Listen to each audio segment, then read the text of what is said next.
एक बूढ़ा बाप जिसका उम्र 60 साल होता है, वह सुबह का टाइम होता है और सुबह अपने रूम में बैठे रहता है और वहीं पे उसका बहू और उसके लड़का और उसके पोता नाश्ते पर नाश्ता कर रहे हैं और चाय पे चाय पी रहे हैं और चाय की चुस्की ले रहे हैं। लेकिन वह पिता अपने बेटे के तरफ और अपने बहू की तरफ ताकता रहता है कि कब मुझे वो नाश्ता दे रही है, वो मुझे चाय दे रही है, मगर वो बहू चाय का चुस्की ले रही है और अपने बूढ़ा ससुर की तरफ देख रही है मगर चाय नहीं दे रही है।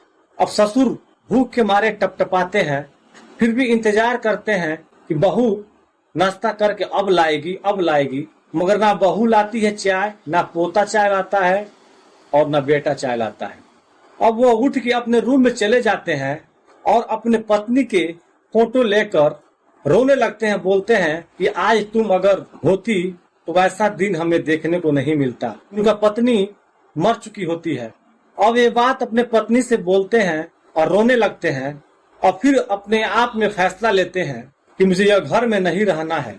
जब मुझे यहाँ पर सही से खाना नहीं मिल रहा है, टाइम से नाश्ता नहीं मिल रहा है, तो मुझे इस घर में रहने का मतलब क्या है। अब वह जो बूढ़े बाप थे, उनका नाम था बसंत। अब बसंत क्या करते हैं, वृद्धा आश्रम में फोन लगाते हैं, क्योंकि वृद्धा आश्रम में उनका एक दोस्त रहता है। उसके पास फोन लगाते हैं और बोलते हैं कि दोस्त मैं भी अब आ रहा हूँ वृद्धा आश्रम, अब मेरे भी घर मेरा कोई इज्जत नहीं हो रहा है, तो रहने से क्या फायदा। और यह सारी बातें बहू और बेटा सब सुन रहे हैं कि पिताजी वृद्धा आश्रम जा रहे हैं। अब वो बसंत क्या करते हैं, अपने पत्नी के जो फोटो था वो फोटो अपने बैग में डालते हैं, सारी कपड़ा लता अपने बैग में डालते हैं और धीरे धीरे उस घर से निकलने लगते हैं। मगर बहू या बेटा कोई नहीं पूछता है कि पिताजी आप कहाँ जा रहे हैं और क्यों जा रहे हैं। अब वो बसंत धीरे धीरे उस घर से निकलते हैं और रोते हुए चले जाते हैं। गाड़ी पकड़ते हैं, कुछ दूरी पे जो आश्रम रहता है वहां पे पहुंचते हैं। उस आश्रम में एंट्री करते हैं। उनके दोस्त बोलता है कि बसंत तुम्हारे पास तो काफी पैसे था, तुम काफी धनी व्यक्ति थे, तो तुम्हारे साथ ऐसे क्यों हो रहा है। अब वो बसंत अपने दोस्त की बातों का कोई जवाब नहीं देते हैं और फूट फूट के रोने लगते हैं। बसंत उनके दोस्त अच्छे से मिलजुल के उस आश्रम में रहने लगते हैं। सभी को कहानियां सुनाते रहते हैं, टाइम पास कराते रहते हैं और सभी को हंसाते रहते हैं। बसंत बहुत एक अच्छे व्यक्ति थे। तभी एक दिन होता क्या है, आश्रम के गेट के पास एक चमचमाती हुई कार आती है और उस कार से एक बूढ़ी औरत धीरे धीरे कार से निकलती है और हाथ में कपड़ा लिए हुई आश्रम की तरफ चली आती है और कार वाला फिर से वहां से चला जाता है। और बूढ़ी औरत जब आश्रम में आती है तो आश्रम के सभी लोग उससे मिलने जाते हैं, लेकिन उस बूढ़ी औरत की आंख में आंसू होता है और टूट टूट के रोने लगती है। सभी आश्रम के जो भी औरत होते हैं, जो बूढ़े होते हैं, सभी लोग समझाते हैं कि आप क्यों रो रही हैं, हम लोग का भी तो यही हाल हुआ है, अब आपका हुआ है तो इसमें नया क्या है। अब किसी भी तरफ से जितने आश्रम के लोग होते हैं बूढ़ी औरत को समझाते हैं, बुझाते हैं। तभी बसंत आता है और देखता है कि बूढ़ी औरत ये मेरे समधिन है, मेरे बहू की माँ है। अब दोनों में परिचय होता है, दोनों आपस में बात करते हैं और उस आश्रम में रहने लगते हैं। तभी एक दिन होता क्या है, बसंत के बेटा और बहू कार से आते हैं और आके बोलते हैं कि पिताजी आज आपके पोते का जन्मदिन है, आपको घर आज चलना पड़ेगा।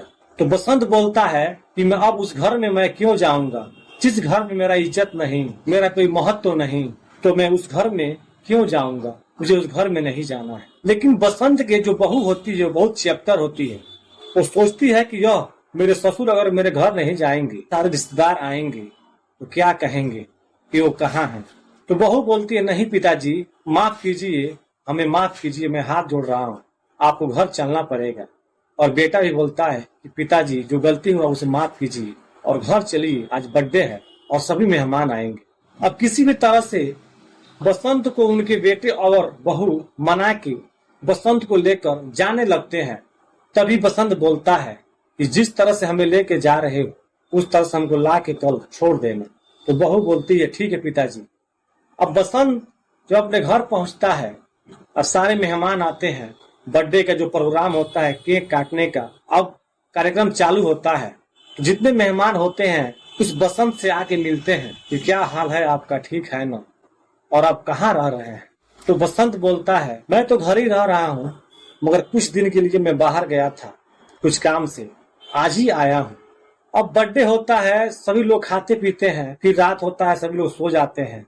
जैसे सुबह होता है, सभी मेहमान अपने अपने घर चले जाते हैं और बसंत जिस रूम में था पहले, उसी रूम में बैठे रहता है। उसी रूम में उसकी पत्नी का फोटो होता है। अपनी पत्नी को देखता है और बोलता है कि काश तुम मेरे साथ होती तो मैं आज आश्रम में नहीं रहता। तभी बसंत के बहू कार में बैठी रहती है और बेटा हार्न मारते हैं कि पिताजी आइए, आपको मैं आश्रम छोड़ दूं। अब जैसे यह बात बसंत सुनता है तो सोचता है कि मैं तो गुस्सा में बोला था कि मुझे ला के छोड़ देना, यह सच में मेरी बहू हमें छोड़ने के लिए बुला रही। एक भी बार नहीं बोल रही है कि पिताजी जो हुआ हुआ, यहीं पे रही। ये बसंत जैसे ये बातें सोच रहा था, तभी फिर बसंत के बेटा बोलता है, पिताजी आप जल्दी आइए, आपको आश्रम छोड़ के कहीं हम लोग को जाना है, जरूरी काम है। तभी बसंत फिर अपने रूम से निकलता है और आंख में आंस लिए हुए उस कार में जाके बैठता है और उसके बहू सीधे आश्रम लाकर छोड़ देती है और वहां से बहू और बेटा जाने लगते हैं। तभी बसंत बोलता है, बहू गाड़ी रोको और गाड़ी से उतर के आओ, मैं तुम लोग एक चीज दिखाता हूँ। अब बहू गाड़ी रोकती है और बहू और बेटा उस गाड़ी से उतरते हैं और बसंत के पीछे पीछे जाने लगते हैं। बसंत लेके जाता है और अपने समधिन से मिलवा देता है। जब बसंत के बहू देखती है अपने माँ को आश्रम में, तो उसके पाँव के नीचे से जमीन खिसक जाता है। वो देखती है ये तो मेरी माँ है। अब बसंत के बहू फूट फूट के रोने लगती है और अपने माँ को गले लगाकर बहुत रोती है, माँ तुम कब से इस आश्रम में हो, तुम हमको कॉल क्यों नहीं किया। माँ कितने भैया और भाभी कितने गद्दार हैं, मक्कार हैं। भैया तुम्हें घर से बाहर कर दिए और आश्रम में लाके डाल दिए। भैया अच्छे नहीं हैं, भाभी अच्छे नहीं हैं, हमको क्या पता कि तुम आश्रम में हो। माँ तुम घर चलो, अब तुम यहाँ पे नहीं रहोगी। और बसंत के बेटा भी बोलता है, सासू माँ तुम घर चलो, तुमको यहाँ नहीं रहना है। तो बसंत की जो समधिन थी वह चिल्ला के बोलती है, बेटी तुम कैसी बहू हो और कैसे तुम लोग बेटा हो कि अपने बाप को तुम लोग आश्रम छोड़ के जा रहे हो। तुम बेटी बोल रही हो कि मेरे भैया अच्छे नहीं है और मेरे भाभी अच्छे नहीं है। तुम कितना अच्छी हो, मैं देख रहा हूँ कि अपने बूढ़े ससुर को तुम लोग आश्रम छोड़ के जा रहे हो। अब बसंत के बेटा और बहू वहां पे फूट फूट के रोने लगते हैं और बसंत से माफी मांगते हैं कि मुझे माफ कर दीजिए पिताजी, अब ये गलती कभी नहीं होगा। तो बसंत बोलता है, ठीक है कोई बात नहीं है, मैं तुम लोगों को माफ कर दिया हूँ, मगर मैं यहाँ से नहीं जाऊंगा, अब आश्रम में ही रहूंगा। और बसंत के बहू की माँ बोलती है कि बेटी मैं भी नहीं जाऊंगा, अब इसी आश्रम में जीना है और मरना है। जिस माँ बाप ने अपने औलाद को पोसा और पाला, अपने खून से तरासा, उस माँ बाप को बूढ़े होने पे उन बहू को और उन बेटों को भारी लग रहा है कि आश्रम ला के छोड़ जाते हैं। ये कहानी आप लोगों को कैसा लगा, आप लोग कमेंट में अपना अपना राय दे सकते हैं। और ये वीडियो आप लोगों को अच्छा लगे तो आप लोग लाइक करें और आप लोग नए हैं तो इस चैनल को सब्सक्राइब करें। आप सभी को थैंक यू सो मच, नमस्कार।